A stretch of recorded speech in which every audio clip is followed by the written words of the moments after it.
Hello, and welcome to Central Booking, where writers and readers are the authority. I'm your host, John Valeri. Today on Central Booking, I'm chatting up internationally best-selling author C.J. Tudor. C.J.'s newest release is The Drift. In the not-too-distant future, a deadly virus has ravaged the world's population, mutating faster than modern medicine can manage. Many have perished, some have lived, and a few have become the Whistlers, but I won't spoil that for you.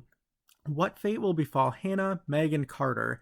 Each finds her or himself cast in a precarious situation where survival, and not just their own, depends on sacrifice, strength, and the secrets they carry.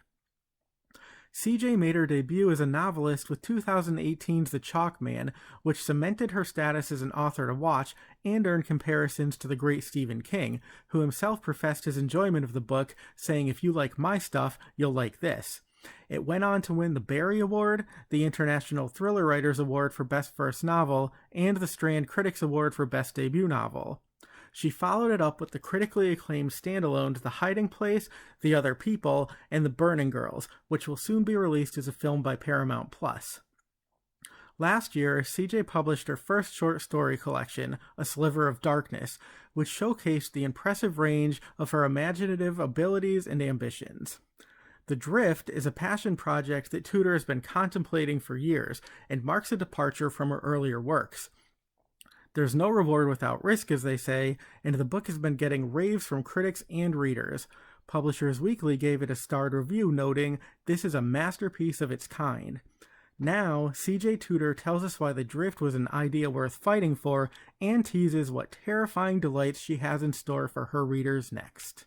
Hi, everybody. Welcome back to Central Booking. I am thrilled to be in conversation today with New York Times bestselling author CJ Tudor, whose new novel, The Drift, is coming your way in America on January 31st. It is out earlier overseas. So welcome to the show, CJ. It's so nice to have you here. Hello, thank you for having me. It is my pleasure. I feel like we've been circling each other's worlds online for a very, very long time, ever since The Chalk Man came out. So it's so cool to be sharing like real-time space with you, even if it's virtual. And, before we get into it, I have to say, I was thinking about this and thinking about you, and I feel like you are sort of the Stephen King of my generation, because so many of us discovered you with The Chalk Man, which was a huge and wonderful book. And now we will read anything that you write, and regardless of what it is, it's completely shocking and satisfying, and it's nice to have an author. So you are my Stephen King. I'm just gonna. Oh my God, blimey, crumbs! I know. Where do we go from that, right? That's a bit of a compliment. I can only aspire to be anywhere close to the legend of Mr. King. But it's an amazing thing to sort of have any comparison. Obviously, I'm such a huge fan. I've grown up reading, like so many authors have. I've grown up reading, Mr. King. It's been a massive influence on sort of, my whole writing and reading life. So any comparisons with the master are just, it's the sort of thing when I was a dog walker, an unpublished dog walker, and I used to, walk around with my dogs through muddy fields in the pouring rain and fantasize about, having my book published and people reading it and comparing me to Mr. King. And, it's that sort of fantasy that, I used to have all those years ago. And so it's an amazing thing. But, it's lovely. I mean, hopefully I've sort of starting to kind of stake out my own little kind of area of writing that's kind of me, which is nice. But again, it's wonderful. That's what you want, is people to read a book and then want to read more of your stuff, and then to continually want to read your books. So that's the goal, really, isn't it? I guess. And it's yes, and then the pressure, though, because readers like me you would say write more and write faster, and there's not always enough time in the day. And maybe we'll come back to that. But I actually, probably a good transitional point, because I wanted to ask you, about The Drift, because this actually isn't the book that you expected to publish. This was sort of a passion project that was on the back burner, and then the world changed, life changed, and the book that you were writing just wasn't a book that you were happy with. So you scrapped it, you put out a short story collection, and now we have The Drift. So I'm wondering if you could give us, the basic journey toward this book. What is this book? Why was it an idea that compelled you to write it, and particularly now at this moment in time? Well, I had the original idea for the Drift back in 2019. Sort of it started from me thinking about, there were a lot of books of like locked room mysteries was a bit of a thing, and it's still a bit of a thing. And I was just idly thinking about what would be the smallest kind of locked room mystery you could write, more of in a short story way, actually, I think. And I started thinking about a cable car.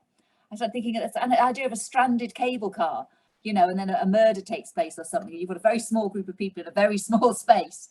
And it seemed to be quite a fun sort of thing. And then, I don't know, my mind kept working on it. And I kept thinking, that wouldn't be enough for a book, really, I don't think. So what if you had like essentially three locked room mysteries in this kind of, I don't know, this snowbound sort of environment? It's a snowstorm and the cable car's stranded and there's these people locked and perhaps there's a killer in the midst. And then there's an overturned coach, and then the survivors are trapped with sort of dead bodies, and there's something going on there. And then there's this isolated chalet, and the people are snowbound in this chalet. But there had to be something more, something that connected all the groups of people, and kind of a greater danger. I started thinking, okay, so why are these people trapped? Why is no one rescuing the people in the cable car? Why is no rescue coming for the coach? What's trapping these people in this chalet? This mixed bunch of people. Why are they there together? And is there something else they're scared of on the outside, perhaps, that's keeping them in the chalet? So these thoughts kept coming around my head, and I started to build this bigger kind of world. And then I had this idea, and I had an idea of why they were all trapped. And the idea was, and this was in 2019, I thought, what if there was some kind of some kind of viral pandemic? And this is kind of a post-apocalyptic world, and there's these creatures called whistlers out there, which we don't learn too much about straight away, and that's society's kind of broken down, and all these people are trying to escape or run or get to various places, and that's why they're trapped, and that's why the rescue isn't coming, but there's something that links them all. And I started to think, and I could have had other ideas with it, and I started thinking this would be really interesting to write. And I remember I did pitch it to my agent and my editor at the time, and they were, I wouldn't say they were unenthusiastic. I think they were a little bit like, well, this is a bit different from some of your previous books, so how about you work on it? And I had this other idea, which was the book that ended up not being, that I ended up scrapping. But perhaps work on that and work on this in the background. And that was the original plan.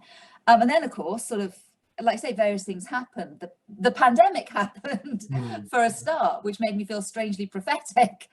And I lost my dad, and the book I was writing just wasn't working, and all these things came together, and I ended up scrapping that, as you say, and then came roundabout back to the Drift. Because basically when I scrapped the other book, I kind of said, look, I want to write something I really love, and I really love this idea, and I still love this idea. Please let me write it. And this was 21 by this point. And they kind of went, yeah, okay, you've got to write what you love. And so I did. And it took form from there. But even then I was a bit scared, because of course we'd had the pandemic then. I'd had the idea before, we'd even heard of COVID. And then I was a little bit sort of like, well, are people going to want to read anything with any kind of virus kind of thing in it? But it's very much a background to the book. The essential focus on the book is these groups of people fighting for survival in this snowy land, which I never sort of say exactly where it is, but in my head it's kind of North America, and there's a snowstorm. They're all fighting for survival in these various situations. I wanted it to be tense and filmic and have a lovely, lots of big twists and reveals without giving too much away. And I loved writing it. I think sometimes when you've just got an idea you can't let go of, and all through, even when I was writing the other book, I think my heart was always slightly elsewhere, and it was with the Drift, because I knew it was a different book. It was something different from what I'd done before, and there was world building, which I love, and I loved writing it, and it's really nice that it's getting such a good reception. Now I kind of feel slightly vindicated that it was the right thing to do, because that was the other thing that when it was written, I was like, oh my God, I hope that, my editors and publisher and everyone likes it now, because I've kind of pushed to write this. So I hope people like it when it goes out there. And I hope, people read it and enjoy it, despite some of the subject matter. But I think it very much exists in a parallel world, in a way, almost a dark shadow of what perhaps could have happened in a different future, in a different world. But mostly it's thrilling and twisty, and there's lots of mysteries and stuff. So I think that's the heart of it, really. Yeah, it absolutely is. And I mean, it's interesting that you had this idea for this sort of very deadly, rapidly mutating virus before COVID actually happened, because, people will obviously recognize that in this book. But what I found was it's way more palatable for me to come at something like that through the lens of fiction, because there's a bit of safety and Yes, distance. And so had this been a distinct. nonfiction book actually about COVID, I probably would not have picked it up. But there's No, sort of a safety there, yeah, and sort of a and it's catharsis. very much in the, like I say, in the back of the book. It's kind of at the Yeah. backdrop to what's happened, why these people are there. It's sort of the backstory in a way as to how they've all got to be there. But of course, there are parallels, and having lived through that, I think it did enable me to actually give some greater depth and more insight into the book, really, and sort of in why people have acted how they are, and kind of what could happen in this situation. Because I was able to draw on what had happened. So I think sometimes things happen for a reason, don't they? And I think in writing this book, if I'd been writing it in 2019, I don't think I'd have had the insight I did have by the time I did come to write it in 2021, because so much stuff had happened. Right. So yeah, I think it was the right time to write it then. Absolutely. And I think too, as a reader, there's so much that I can bring to it as well, having lived in this pandemic, that it's Yeah. like the whole experience is enhanced because of, what we, I guess, have been fortunate enough to live through it. I wanted to ask you too, I love the title, The Drift, because it's kind of symbolic, on many levels. And I'm just wondering if you can speak to that briefly and what it signifies beyond the obvious. Well, yeah. I mean, originally there was no the in it. Originally, it was just called Drift. Funnily enough, and then as publishers tend to do, they thought it sounded better with a the in front of it. Who am I to argue? I think it works both ways. That makes all the difference, I guess. It makes all the difference. Yeah, I mean, it signifies, obviously, I had the title Drift, The Drift, quite early on. And obviously, because we're talking about it is sort of snowbound, it's set in a very snowy kind of environment. So there's that kind of, reference. And it also sort of references other things within the book as well that sort of become apparent later on. And I kind of liked drift as well, this idea of sort of people adrift in a way. These people adrift and lost in sort of, more ways than one, trying to get somewhere, trying to reach somewhere. So it sort of worked on lots of levels for me. I think it has that feeling of isolation about it, doesn't it? I think, in a way. Yeah, absolutely. Yeah. And I felt like there was such a reflection of humanity in it too, because I feel like in some ways we've drifted away from that, and maybe in other ways we're drifting back to that, hopefully. But it's amazing how such a simple title can perfectly capture the essence of something. But as you said, as all your books, so many twists and turns. And I love the structure of this book, because really there's three main characters. And so I don't know how you put this together. I'm going to have to ask you about that.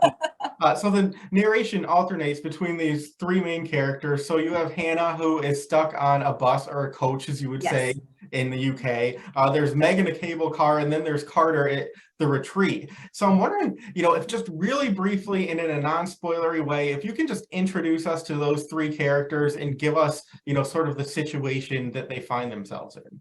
Yes. So, I mean, Hannah is she's a student, and she's in a coach or bus that's been evacuated from quite an exclusive sort of college or boarding school in the mountains, and they've been evacuated because there's been an outbreak of this virus at the school, and they're allegedly trying to get the students to safety, basically somewhere safe where they can quarantine away from the school. But on the way there, in the snowstorm, that there's an accident, the coach overturns, and they find themselves sort of half buried in a drift. And for various reasons, they can't get out of this coach. They're kind of trapped because of the way it's lying, and various exits that should work don't. And it becomes apparent that there's more going on, perhaps, to do with this accident than they originally think. And so that's their situation, and they need to get out because they're getting buried and it's getting colder, and other stuff starts happening.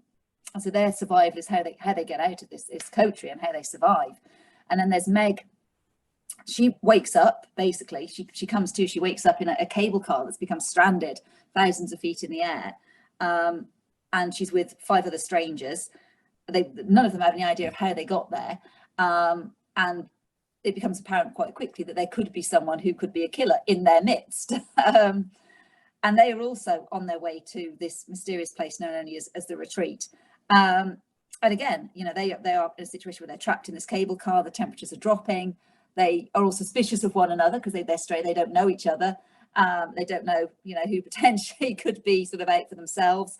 And how do they get out of this situation? Because if the power doesn't come back on, if the cable car doesn't start moving, how are they going to get out of this alive without, you know, freezing to death or anything else.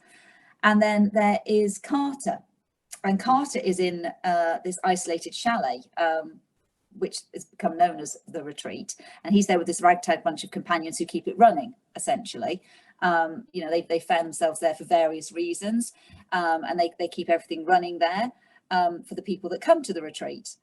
But you know, there's I wouldn't say they're all friends. There are tensions amongst this group of people together that start to arise. The power is also failing in the snowstorm, and if the power fails at the Retreat, then that could be very, very bad for any number of reasons.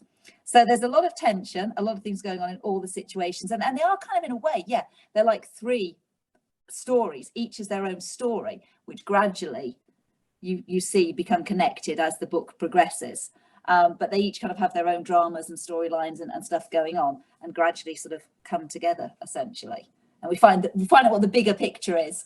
Right, and it's funny because, you know, you read the first chapter, it begins with Hannah, and you're like, oh, how could it possibly get any worse? And then you read chapter 2, and you're like, oh, that's how it could get worse. And it sort of progresses like that throughout the entirety of the novel. But I wanted to ask you about that, because what I really loved about this book and found myself admiring is the fact that, you know, it is 3 stories that all come together, obviously, but each chapter is told in a different perspective. So it's 1, 2, 3, 1, 2, 3, 1, 2, 3, but each chapter ends on a cliffhanger, and then you have to wait for the next 2 chapters for that thread to pick back up. So how did you pull that off? Like, are you a plotter, a pantser, something in between? Because that has to be a really delicate act to be able to pull that off.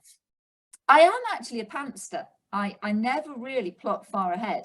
And with this one, what I did was I wrote each character's section individually. I found that was the best way to do it. So I wrote each one as a self-contained story, essentially, knowing they had to be linked. And I think by the time you write the first one of those, I kind of wrote them in reverse order a bit as well. I had the ending in place before of anything else. And then as I wrote each one, I would go between them occasionally, thinking I need to drop some breadcrumbs there, or I need to drop something in here. But I wrote them self-contained because I knew they had to work as self-contained stories on their own. So each story effectively had a chapter and a cliffhanger and their own cliffhangers. And then I put them together like sort of building Lego or something. I don't know. And I sort of basically then chopped all the chapters up and you know, merged them. But and I think that probably was the trickiest bit, actually, because then it had to flow, because they had to work as stories on their own. Obviously, they had to continue as stories on their own, but then they had to kind of work rubbing up against each other too, and the tension had to work going from one story to the next, and the breadcrumbs had to be in place without giving away stuff too soon or making it too difficult. So there was a lot of kind of editing when it came to putting them together, and of course making sure the pacing was right then once you put those bits together, and all the time scales were right. So you know, you didn't want it to be night here when it was daylight here, because you know it all had to kind of tie in. So that took a lot of jiggling, but I quite like that. I like getting the original story down, but I actually do then enjoy the jiggling and the editing and the fine tuning and knotting it all together. But it was a bit of a nightmare just to make sure that everything was in place, because there were so many little things, and I think we had about 3 proofreaders on it.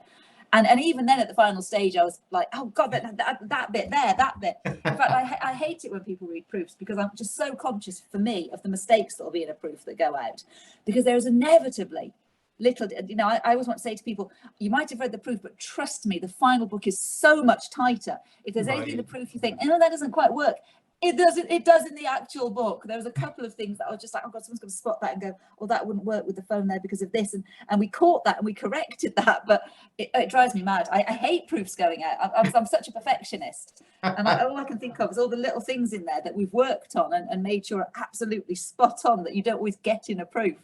But anyway, that's my personal bugbear coming out there. I was gonna say, so I'll go burn this. You know, I have a real one coming. Burn it. But hopefully, I think most people who get proofs know it's an uncorrected proof, that obviously it's not been, you know, it has been edited, but it hasn't had that thorough fine going over quite often. Well, I have to say, I thought it was quite brilliant in its rough form, so I can only imagine. But there's an idea for a book: somebody who just goes around collecting all the arcs, the proofs of their books, because it's driven them mad. I'm going to move into broader territory in a minute because, I think people have gotten a really nice taste of the drift. And I mean, why wouldn't you want to read that book? And the cool thing, like with all these cliffhangers, is you think, I want to know right now. And then you immediately get consumed by the next story. And it's such a heightened state of suspense. Like it's one of these books, you should probably prepare yourself for like a sleepless night. Start early, caffeinate yourself, have snacks. It's that type of read. But I wanted to ask you too, because, you are a parent, you are a mom, you have a child who is not as young as she used to be. I realize sometimes how old I'm getting because I see, I see pictures today on Facebook and I'm like, oh my gosh, like she's not a toddler anymore. It's terrifying. But like, what do you channel from that experience of being a mother? Because there is a mother character in this book who has suffered the most unimaginable loss. And I have to imagine that it has to be incredibly difficult to write. Yeah, I those bits were the hardest bits actually, because I think you're writing it almost as if it's you, aren't you? Your perspective of a mother who loses a child and imagining the worst possible thing that could happen, which Meg in the drift, that has happened to her, and it's made her, well, yeah, essentially not want to live. That where she starts at in the book. She really doesn't want to keep going. She's really looking for an excuse to kind of quit the world, and I could totally identify with that. I think particularly, not as if to say if it's any different if you lose any child, but I think particularly if you've got an only child, you're not a parent. You were a parent, but if your child is gone, what happened? What are you? What is your identity? And would you want to keep going if that was literally your child is your life in many ways? And so writing about that was quite tough and heartbreaking at times. That was a bit where I kind of got properly. I did let myself get upset because I think it was right to be upset because you are kind of trying to put yourself in that character's shoes to an extent, and have it feel quite real, I think, as well. So you do get into your characters, and I really did feel that with Meg. I kind of really identified with her because of that, and then she was a great character, a really interesting character to write, and that sort of bit was upsetting. But I think in any book, you want your characters to feel fleshed out and real, and you want people to be able to sort of feel their heartache and their reasons for doing stuff, I suppose, as well, because all the characters in the book kind of have reasons for why they're doing things, and sometimes the things they're doing aren't always great, but hopefully they're always understandable about what they've had to do to kind of get by or survive in more ways than one. And there are a lot of, I think, thoughts and feelings about family and love and what we do for, like you say, those that we love, those people we love the most, and how far we would go for them as well. So that's kind of, I think, key to the book as well with everything else. There's got to be an emotional heart, hasn't there, where you sort of understand the characters and care about them to an extent, even if, like I say, even if sometimes those characters you think aren't particularly likable, you've got to make them understandable. Sure. And that's again something you do so well and that I always appreciate about your books is, there's always action, but there's emotional relevance too and resonance. And so it's a really beautiful balance between the two. So yes, you get all this action and suspense, but you also get that emotional angle, and then you really feel for the characters. And I think that, it sort of ups the stakes because you find yourself caring, you find yourself understanding, and even if you don't necessarily agree, you see where somebody's coming from, why they're doing what they're doing. And I think that kind of makes all the difference and helps with empathy building, which I think is such an important part of fiction. It might sound strange, but it is, isn't it? You've got to identify or care about the characters to an extent, or feel for them. And you can start off with a character who sort of seems one thing, but when you sort of understand their background and you start to flesh out that background and see where they're coming from, and then you can see why they're doing what they're doing. And I think that's always interesting. And when you write them in a way as well, because you're almost learning them as you write them, if that makes sense. You can start off with this idea of this character, and then you start to flesh them out and you talk about their background, this, and you almost, as a writer, you start to understand them a bit better as you go along, if that makes sense. Because I kind of feel my way through them, and it's like they kind of grow as I write them. They kind of become more three-dimensional as I go along. But yeah, and I'm sure that makes, all the difference with motivation. Once you understand your characters, then everything they do is going to make sense. It's kind of like then they take over and they lead you on the journey once they're really firmly in your head. I love that about writers. It's a great excuse to hear voices. You write It them really, down. it really is. It really is, and it's weird how sort of I mean, I find quite easy to switch off and come away from them. But when you're in that moment, you definitely hear the voice. The voice is so important without sounding sort of wanky about it. But being able to hear their voice and know how they speak and imagine their accent and as they're saying stuff is I can't write without it. If I haven't got that in my head, then I know it's not going to work. That is the thing that has to come first. I have to know what they sound like in my head, almost over what they look like in a way. I have a vague idea of what they look like, but I have to know what they sound like. It's and probably everybody writes in it in a different way, but for me that's absolutely key. Sure. All right. So I'm going to switch gears for a minute because, as we talked about, The Drift was kind of a surprise to everybody. It wasn't really the book anybody expected, least of all It's you. true. But in the meantime, we got a gift, and we got this great short story collection, A Sliver of Yay! Darkness. So I'm wondering if you wouldn't mind just giving us a brief introduction to this book as well and telling us, what appeals to you about the short story, because it really is a unique beast. A short story and a novel are kind of very different things. They are. I love writing short stories. I've always loved reading them. I love reading them, love writing them, because they're a very different beast. They're kind of a unique skill. And a great short story is just a really lovely thing, because they're like, novels, obviously you can sprawl a bit and go off in different directions, but a good short story can just be, it's so perfect because it's a small thing. And I think having, if you read a good short story, more so than reading a good novel, because even great novels inevitably are slightly flawed in any I don't think there's any great novel that hasn't got maybe a flaw in it, if that makes sense. But a short story can pretty much be perfect. You can read some perfect short stories because of that length. So yeah, I love them. I like the brevity because it really forces you to concentrate your mind. But also you can kind of go nuts in a short story in a way I think you can't on a novel. Because I sort of I've always written some for fun, just if I had a fun idea. I've written sometimes as a short story. When I was struggling to sort of get published, I wrote sort of short stories that got published in some women's magazines for a bit of extra money, which really helped with the dog walking income. But they had to be very quite sort of short as well. But a few I wrote weren't quite right for them because they were perhaps a bit too extreme. So they sort of were sat there anyway. And I'd written some for other various reasons, just for fun. And so I had a few in the bank, which is why the idea came about, really. And I enjoy writing them. So I just thought it would be a nice sort of in between, because I had to miss a year with a novel, but I could possibly, put the short stories out. I had sort of half a dozen anyway. And so I sort of committed to writing about half a dozen more, which was how sort of Sliver came around. But yeah, I do like short stories because, as I say, there's not the pressure of a novel. You can have an idea and it can be finite. It doesn't have to be expanded with different characters or subplots or anything. You can just write this one nuts idea if you want to. And it can be nuts because it's a short story. So I think it's fun to sort of just like as a sort of a palate cleanser sometimes between novels, if you want to go off and go a bit more crazy. And lots of the ideas in Sliver of Darkness, a couple of them. I mean, one of them I'd written originally as I was trying to write a kid's sort of horror book, but I never sort of had the time to write it. And I realized I could just make it a short story, which would work quite well. And there was another one there that came from the novel that got scrapped. Because I never like sort of scrapping something completely, if that makes sense. It's always still there on the laptop. And I realized I could take a bit out of that and it would make quite a good short story with this particular character. And then there were other things like, I went on a Disney staycation cruise with my family. This was just after the lockdown. And it was only just around sort of British waters. It was only 4 days. But I love Disney. I absolutely love Disney. I'm a sucker for it. But there's always something slightly sinister about it, isn't there, as well? Like people dressed up in big animal costumes and that whole, hey, it's also happy and fun. And we were on this cruise and I just started thinking about how sinister it was. Really. And what if you were trapped in this forever?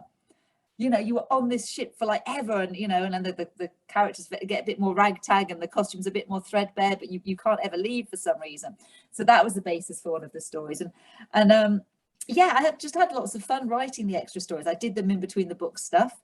Bizarre, there's a vague apocalyptic thread running through the short stories, actually, in quite a lot of them, as it turned out.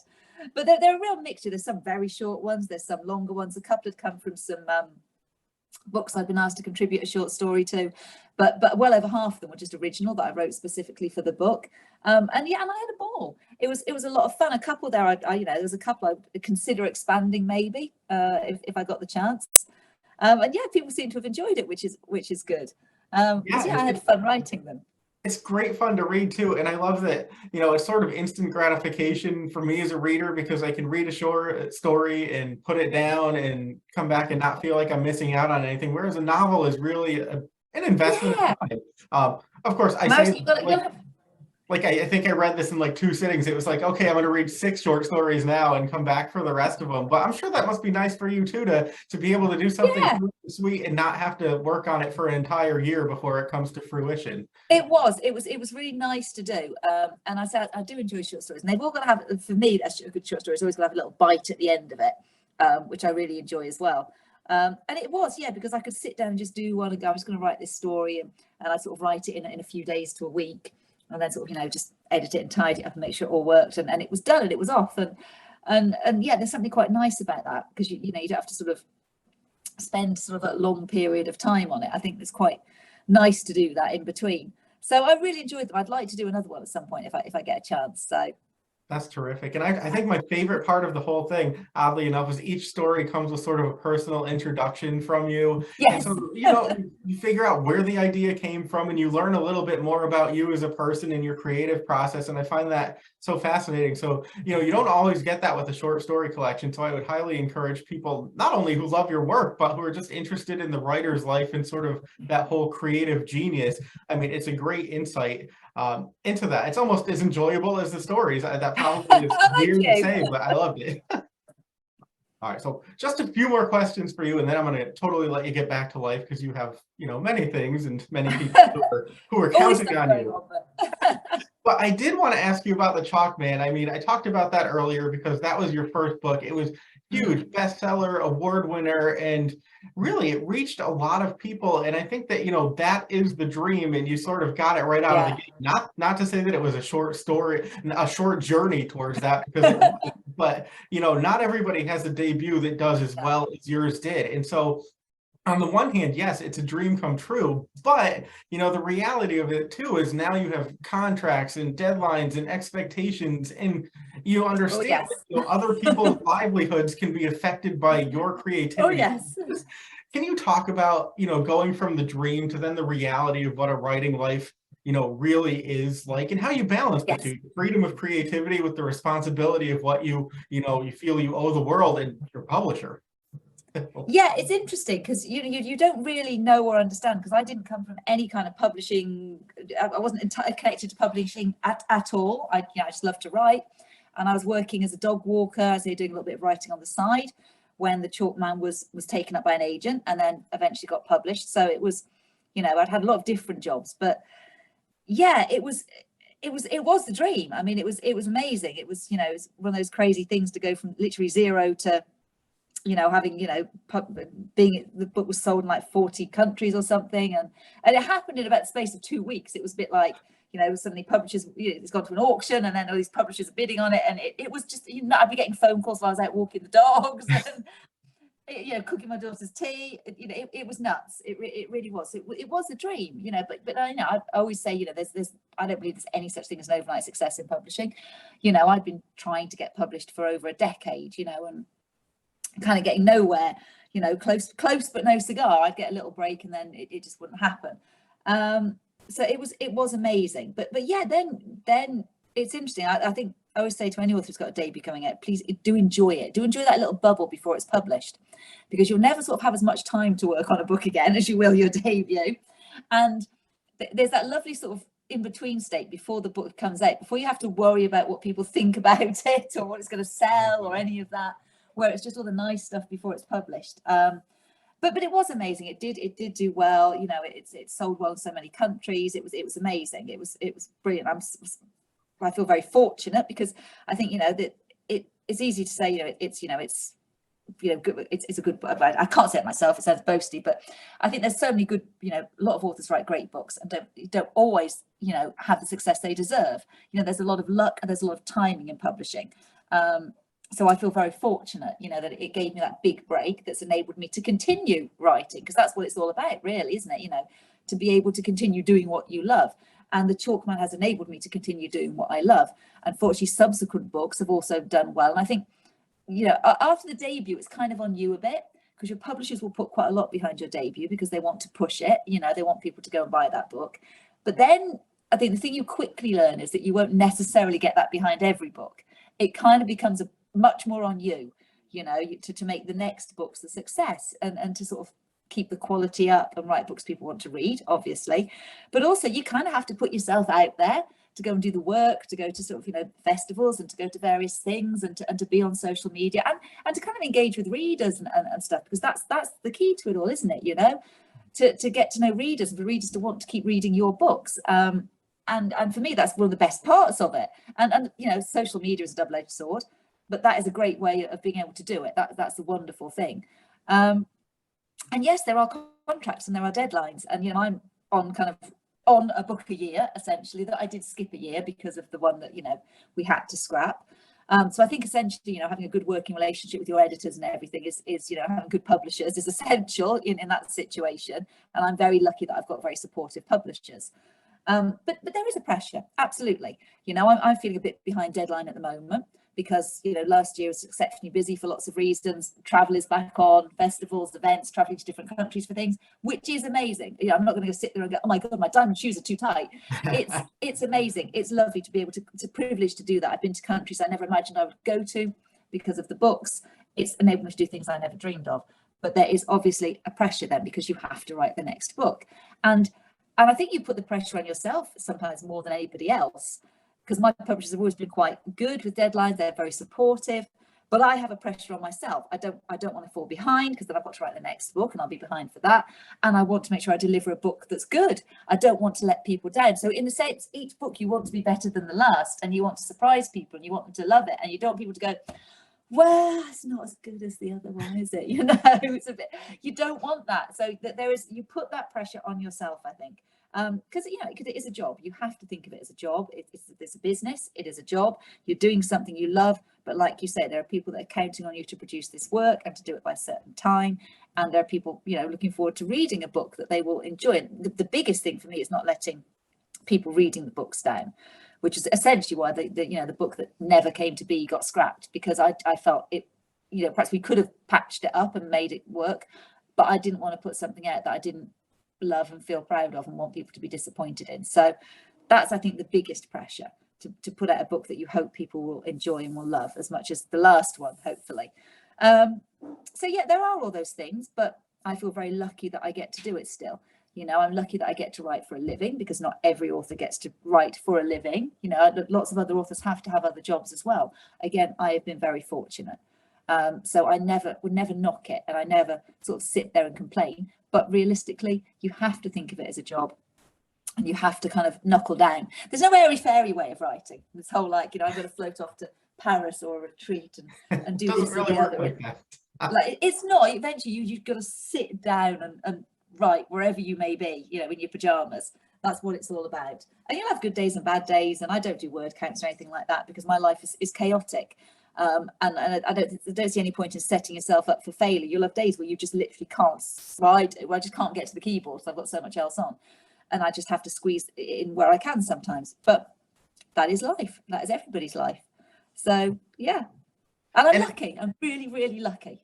You are, but you know, it is a lot of pressure, especially, you know, when you're thinking, what do my readers want, and how am I going to deliver that again and again and again? Because it's sort of, they want the same but different, and what is the different? You know, it sounds so simple, but it's not when you actually try to define it. And then there's somebody. Yeah, I think what you have to do is actually, in a way, although you know what you want to write something people love, is to make sure you're writing what you love and not think about what people expect. Because particularly with The Drift, I knew it was a departure. And I know initially my agent and my editor were a little bit, it's not, but I really wanted to push for it, which again put more pressure on, because I'm like, you know, I pushed for this, it better work. But I do think you need to follow your gut to an extent. You've got to write what you love. So the book I'm writing now is different from The Drift. The idea I have for the book after that is different again, and even weirder. So I like to keep pushing the envelope, because it's got to interest me as well. And hopefully it will still have the essential same writing that carries people through. I mean, you know, one of the reasons I love Stephen King is that his writing is so different. He's done so many different books.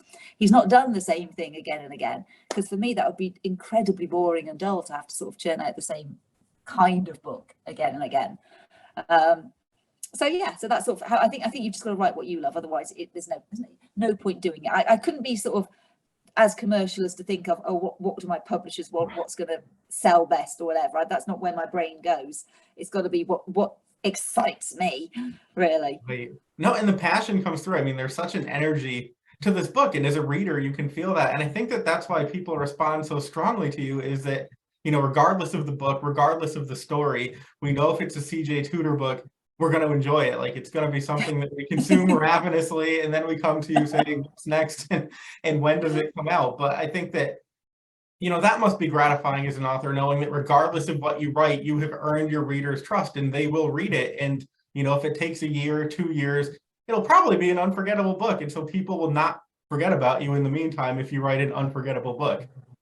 Oh God, I hope so. Yeah, I hope so. That's what I try and do. And even if it's perhaps not what I'd like to deliver books that perhaps aren't always what people expect, but still are essentially a CJ Tudor book, if that makes sense. That, you know, they get from the writing still. It's still me, even if the subject matter changes. And because the whole thing about writing, isn't it? You shouldn't be constrained to have to write a certain type of book in a certain location or right, whatever. Because it's, you know, the whole thing about writing is you could write anything really and set it anywhere. And I think that should be the fun of it, really. Absolutely. And then I find myself saying, you know, what will she do next? And I'm like, regardless of what it is, it's going to be great. But that's kind of the fun of it. So, all right, last 2 questions. I always ask people, because there are people tuning in, you know, who want some guidance in terms of a creative life. So in reflecting on a creative life or a writing life, what do you think is the best advice that you were ever given? And then the flip side to that coin, the best advice that you were never given and had to learn for yourself throughout the process of actually doing it. Oh, crumbs. It's a difficult one, actually, because I always say to people, you know, it sounds silly, but when people sort of say about writing advice and they're writing a book, I always say that the best advice I can give is finish it, which sounds obvious, but it's so easy not to. It's so easy to reach a difficult bit and don't get distracted by the shiny new idea. Because that was the thing I had to learn for myself, that I would get distracted by the shiny new idea. I'd be partway through writing something and then it would get difficult, because it always does at some point. There's always a point where it gets difficult and you're not sure if you're going to make it work or get it all together. And there's a difference between it being difficult and knowing it's not working. Again, that was something I had to figure out, because you don't actually know if it's not working until you finish it. You really don't, because you can think that and then you can suddenly go over that hump and suddenly it all falls into place. So finish it. Don't get tempted by, oh, but I've got this other great idea, because you will always think the new shiny idea will be the one that writes itself and is super easy and just all falls into place. And there is no such thing. That is what I have learned. I still go into every book in a way thinking, oh, this one will be so easy to write. This is it. And I know it won't be. And I think that's one of the biggest things, is to know that every book is difficult to write at one stage, and you will get to a point when you're writing something where you think it is the biggest pile of poo in the world, but you have to get over that hump and you have to finish it, because you can't see until you've finished it. And to know that it's not there's no shortcuts to writing a book. There simply isn't.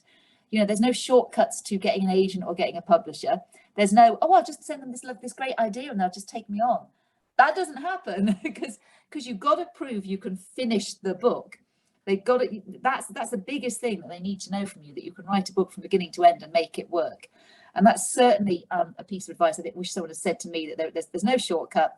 You might have a brilliant idea. They don't care. They want to see the finished book, you know, unless you've already written half a dozen books, perhaps, then that's okay. But no, they want to see the finished book. Get over that hump and finish it.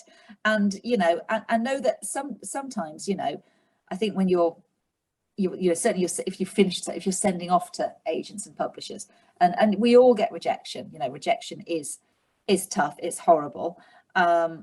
Sometimes it's not you. I once spoke to a publisher that said that they reject great books all the time because it's just not the right genre. There's another author doing something too similar. They don't think the market's right for it at that time. it doesn't necessarily mean you're a terrible writer. If you get some feedback, hang on to that feedback, because that means, you know, you're doing something right.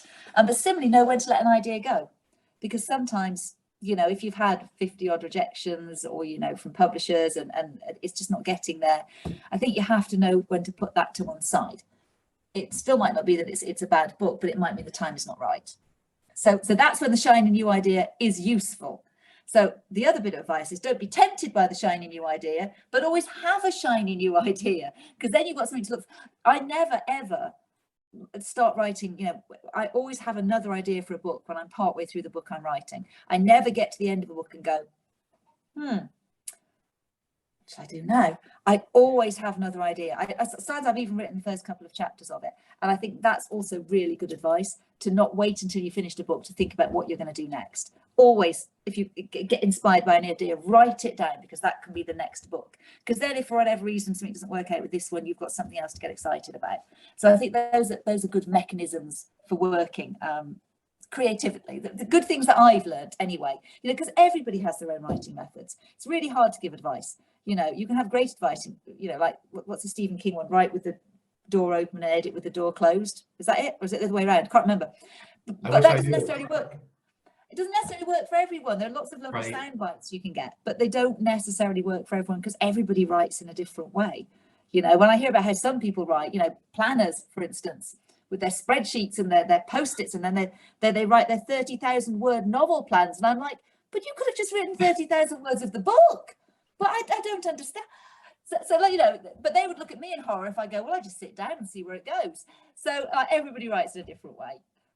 Well, there you go. My wife is very big on spreadsheets, and I am not. I am the hot mess. So it's like, exactly. You know. But I think that's great advice. And like you said, it is very subjective. So you have to sort of sift through it and find what works, what speaks to you. But all right, last question. So of course, you're talking about shiny new objects, and we are just now reading the drift because it's finally coming out into the world. But that means, of course, you're completely consumed with other ideas. So I'm wondering, what are you at liberty to divulge about what we can expect maybe next year? Well, yes, I am about 2/3 of the way through, actually, the first draft of the new book, which will be out in 2024. It has a working title, which may change. Its working title is The Gathering. And when I spoke to my agent about this, I'm sure she loves this conversation whenever I say I've got a new book idea. She's probably half interested and half, oh God, what's she going to say? So I said, well, it's set in Alaska. Okay. So it's got a gruesome murder of a young boy. Okay. And there's a plucky female detective. So, yeah, okay. And it's in a small town. So there's some, you know, quite sort of, you know, unwelcoming, suspicious sort of, you know, townsfolk in this small town. Okay. And there's vampires. Okay. You know, so I think I went on to say, so if you kind of imagine, if you've seen the film 30 Days of Night and seen something like Fargo or The Mayor of Easttown, kind of imagine those things mixing, you know, and it's kind of that. It's, you know, it's a world where kind of vampires have always existed, but they've become hunted almost into extinction. So they only live in like small sort of quite colonies now that are protected, you know, in quite outlying areas. So there's an uneasy relationship between sort of the people that live in this small town and the colony. And then there's a you know, young boy that ends up dead, that's possibly killed by a vampire, but possibly not. Wow. And it's the job of this particular female detective to ascertain what actually has gone on. And of course, there's a lot more that unfolds from there. So it combines lots of things I love, which is small towns, murder mystery, plucky female cop, vampires, because yes, I love vampires, you know, and world building as well, because it's a kind of, you know, there's a lot of that in it too. Wow, so I'm so there for it. That sounds amazing. No pressure to finish. So hoping people enjoy it, but yeah, so I'm having a lot of fun with it. Awesome. Well, on that note, I'm going to let you get back to that book because, you know, deadlines are approaching, I'm sure. But in the meantime, we are so lucky that we get to enjoy the drift. You'll read it super quickly, but that's all right. CJ Tudor, thank you so much for being here today. It was such a pleasure to share. Thank you. That's it for this episode of Central Booking. Thanks for watching, and be sure to subscribe to our channel so you don't miss a thing.